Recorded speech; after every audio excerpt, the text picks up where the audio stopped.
Bom, agora eu vou falar um pouco das briófitas, né? As briófitas são pequenas plantas não vasculares que incluem o musgo, hepáticas e antúceros. Elas não possuem xilema ou florema. Elas dependem da difusão para transportar água e nutrientes, o que limita seu tamanho. É, as briófitas geralmente, e elas são, né?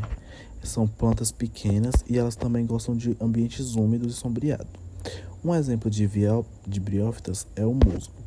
Muita gente acha que o musgo e lodo são a mesma coisa, mas são diferentes, porque o musgo é uma briófita, como eu acabei de falar, uma planta pequena e não vascular.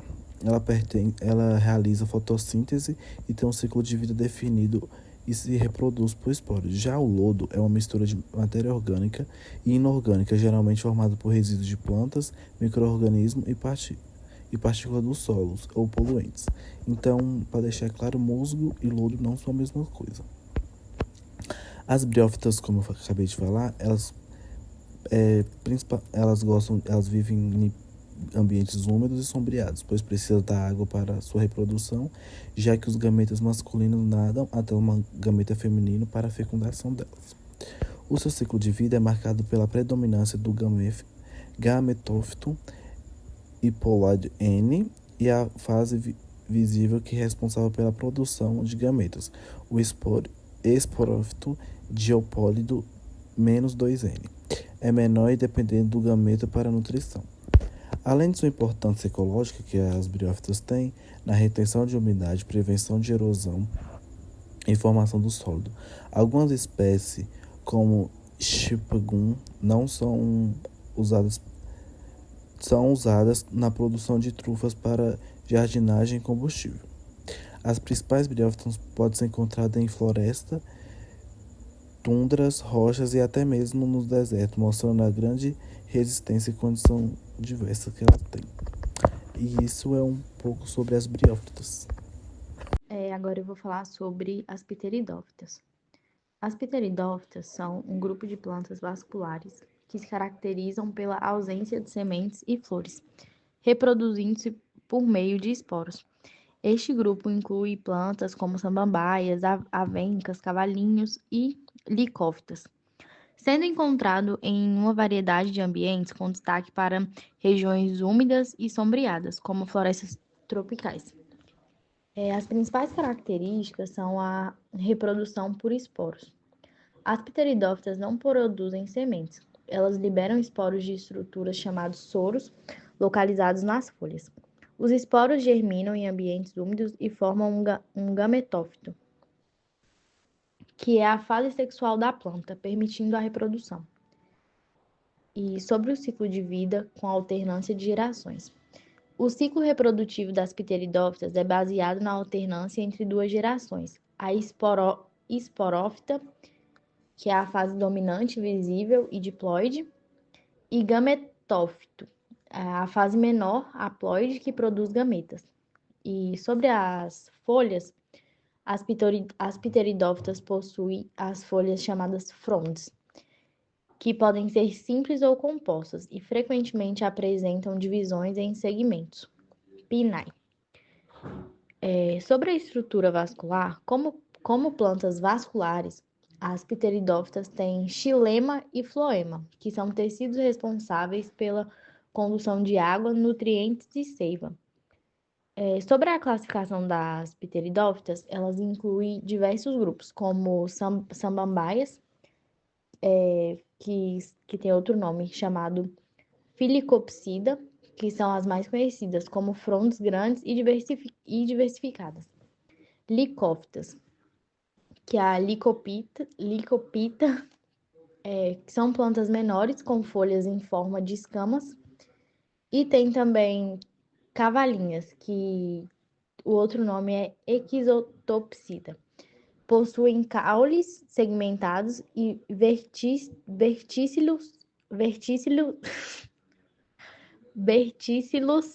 de folhas. E o outro grupo é a Maratiopsida, um grupo menos comum de grandes samambaias tropicais.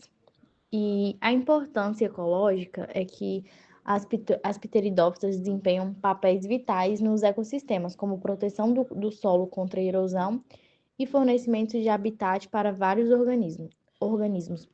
Além disso, ajuda a manter o equilíbrio dos nutrientes em ambientes úmidos.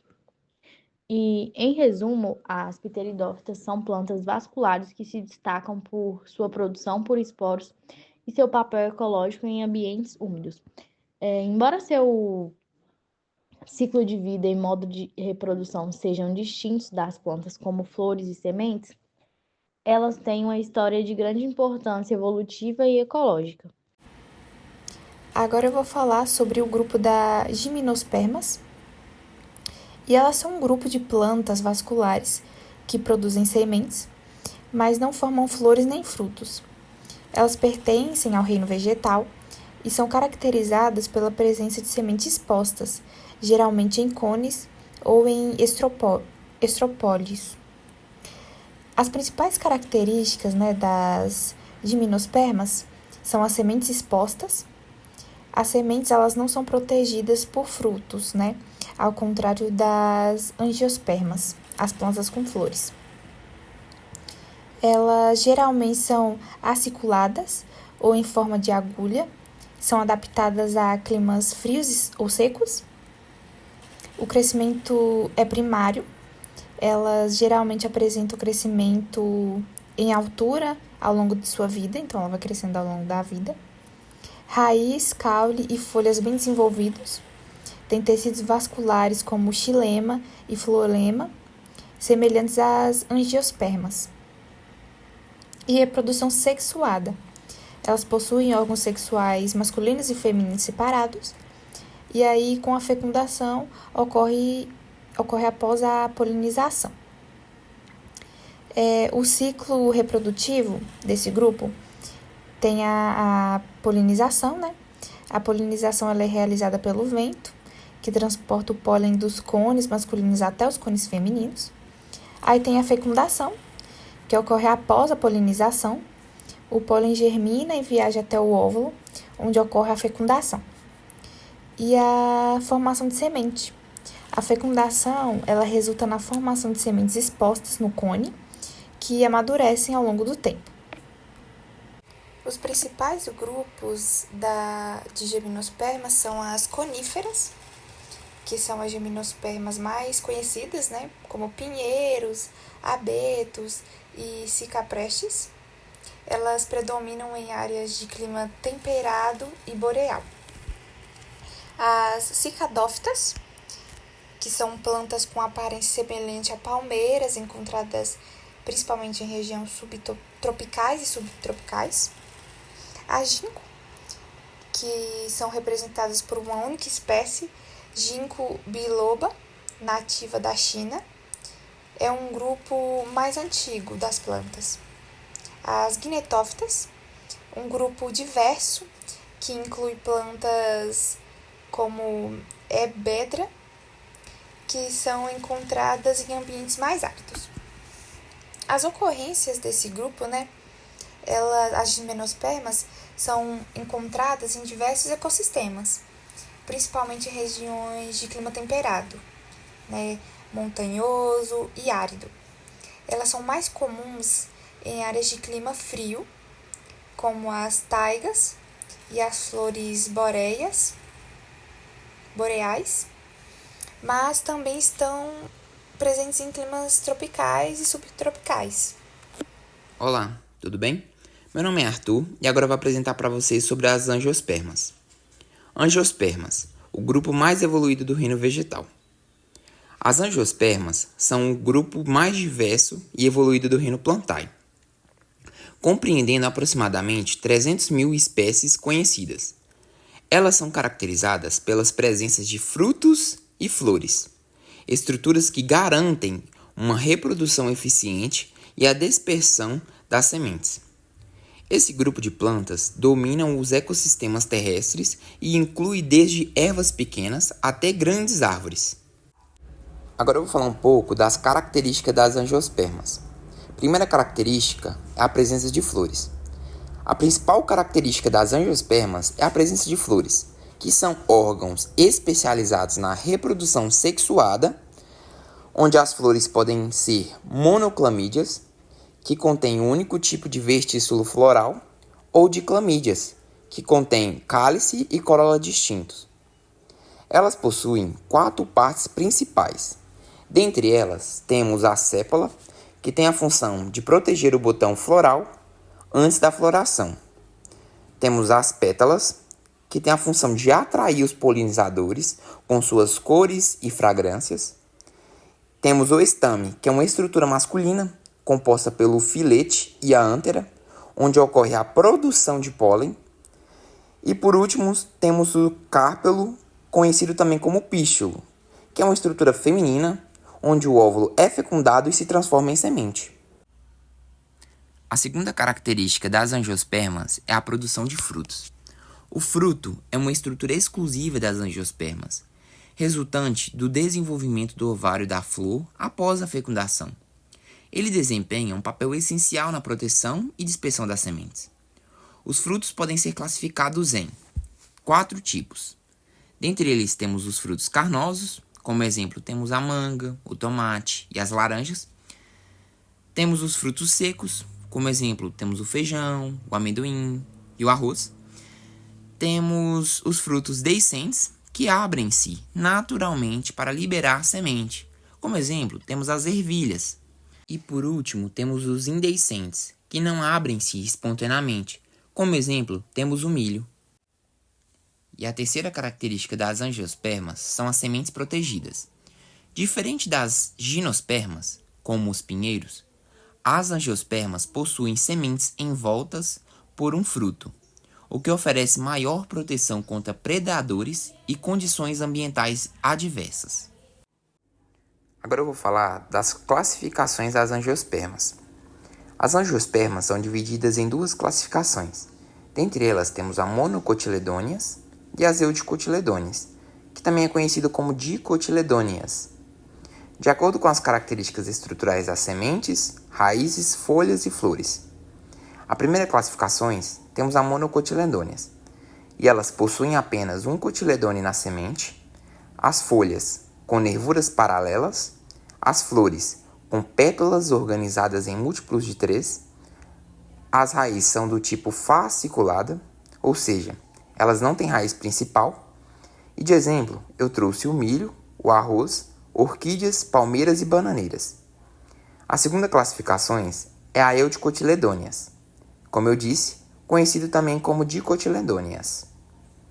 As dicotiledôneas possuem 2 cotiledôneos nas sementes, as folhas com nervuras reticuladas, as flores com pétalas organizadas em múltiplos de 4 ou 5, e a raiz é do tipo pivotante, ou seja, com raiz principal.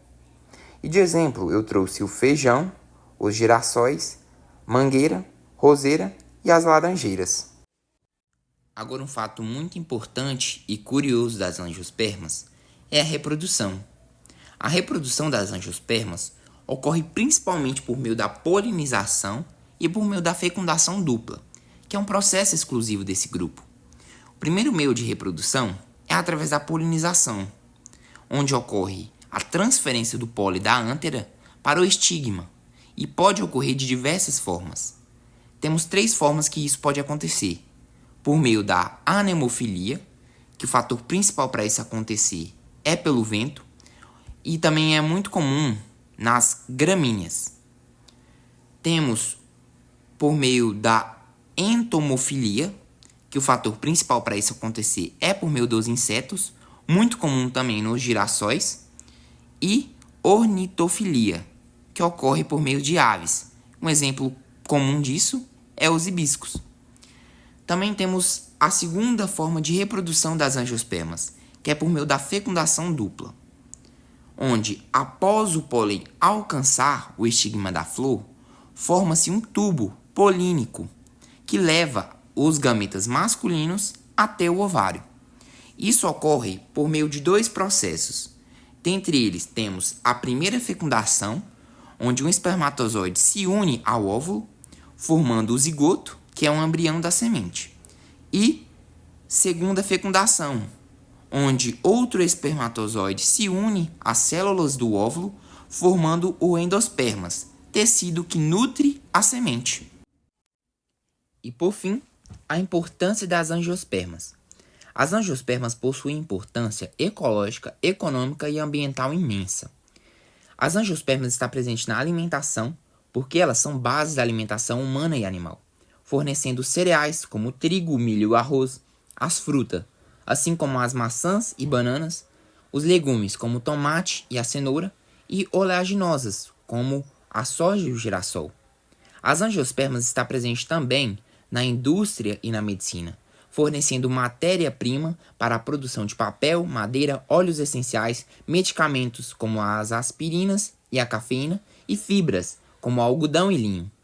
As angiospermas estão presentes no meio ambiente, porque elas contribuem para a produção de oxigênio e a absorção de CO2, regulam o clima, evitam erosão e sustentam a biodiversidade, ao servir de abrigo e alimento para diversos animais. Conclusão. As angiospermas representam o grupo mais bem-sucedido do reino vegetal, dominando os ecossistemas terrestres graças às suas reproduções eficientes, presença de flores e frutos, e adaptações a diferentes ambientes. Além de sua importância biológica, elas desempenham um papel fundamental na vida humana, fornecendo alimentos, remédios e recursos naturais essenciais para a economia global. Essa foi a apresentação sobre as angiospermas. Eu agradeço e espero que gostem.